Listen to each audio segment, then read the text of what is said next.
আসসালামু আলাইকুম, আমি নাইম দক্ষিণ কোরিয়া থেকে। দর্শক, এই মুহূর্তে আমি যখন নিউজ করছি বাংলাদেশের সর্বশেষ আপডেটগুলো যতটুকু পেরেছি আপনাদেরকে দেওয়ার চেষ্টা করছি। তবে এবার একটু আন্তর্জাতিক অঙ্গনে আমরা যদি নজর দেই যে বাংলাদেশের এই চলমান ঘটনা নিয়ে বিশ্ব আসলে বাংলাদেশের উপর কি করছে।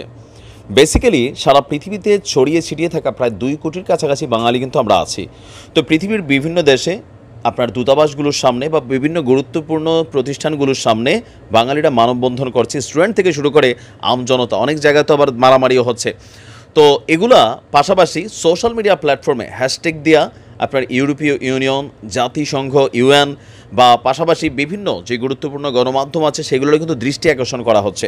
আর পাশাপাশি আন্তর্জাতিক গণমাধ্যম ডয়চে ভেলে বা বিবিসি বাংলা তারাও কিন্তু প্রতিনিয়ত আপডেটগুলো দিচ্ছে। আর এগুলা অলরেডি জাতিসংঘের সামনে চলে গেছে।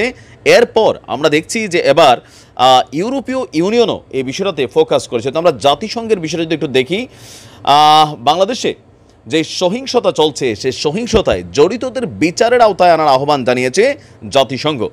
জাতিসংঘের মানবাধিকার সংস্থা ইউএন হিউম্যান রাইটসের কমিশনার ফলকার টুর্ক তিনি এক বিবৃতিতে বলছেন যে এসব ঘটনায় জড়িতদের বিচারের আওতার আহ্বান তিনি করছেন। বাংলাদেশে চলমান আন্দোলনে মৃত্যু এবং আহত হওয়ার ঘটনায় উদ্বেগ প্রকাশ করে তিনি বলছেন, শিক্ষার্থীদের উপর হামলা বিশেষভাবে মর্মান্তিক এবং অগ্রহণযোগ্য।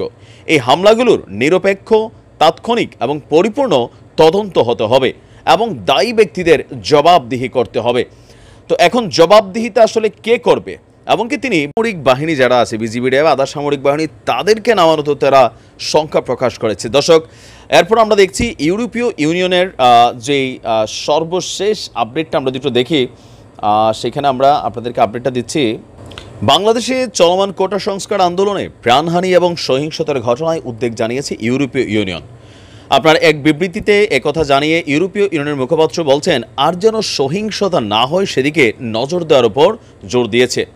27 দেশের এই জোট বলছে, আইনের শাসন এবং গণতান্ত্রিক স্বাধীনতার ভিত্তিতে চলমান পরিস্থিতি দ্রুত ও শান্তিপূর্ণ সমাধান চেয়েছি আমরা।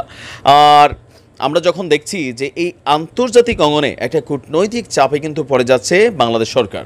আর এটার প্রধান কারণ হচ্ছে তারা যে জবাবদিহিতারা চাচ্ছে, এই জবাবদিহিতার যেই সেক্টরে হাত দেখ, এই সেক্টর প্রত্যেকটাই কিন্তু সরকারের সাথে কানেক্টেড। আমরা পুলিশ বলি, বিজিবি বলি, র্যাব বলি, পাশাপাশি ছাত্রলীগ বলি, বা সারা বাংলাদেশে যে ঘটনাগুলো ঘটছে প্রত্যেকটাতেই আমাদের বিভিন্ন মন্ত্রীদের বক্তব্য বলি, এখন যদি তদন্ত করে বা এটা ইনভেস্টিগেশন করে, তো আসলে এটা কিভাবে কি করবে? তো সব মিলিয়ে এই মুহূর্তে বেশ চাপে আছে। আর বিশেষ করে ইন্টারনেট কানেকশন অফটা একটা বর্বরতার সামিলি সারা পৃথিবীর কাছে। কারণ 2 কোটি মানুষকে তাদের পরিবারের কাছ থেকে এক মন্ত্রী পলকের এক সিদ্ধান্ত, আমি জানি এটা কে সিদ্ধান্তটা দিছে, একটা জেরবাদী সিদ্ধান্ত দিছে যে ফেসবুক জুড়া গুজব কোনটা সত্য কোনটা মানুষ বুঝতেছে না। কারণ কি, এরকম টাইমেই তো গুজব ছড়ায়।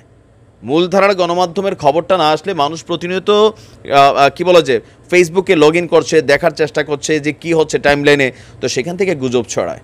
আর আমাদের মতন প্রবাসী যারা আছি পরিবারের সাথে ডিসকানেক্টেড করে রাখছি। হয়তো ফোন দেবো 2 দিন পরে 3 দিন পরে ফোন আসবো যে বাপ মরছে, মা মরছে, বোন মরছে, আমরা খবরটাই পাচ্ছি না। কতটা প্যাথেটিক ভাবা যায়। অবিলম্বে ইন্টারনেট চালু করা দরকার, আমরা এই দাবি জানাচ্ছি। আসসালামু আলাইকুম।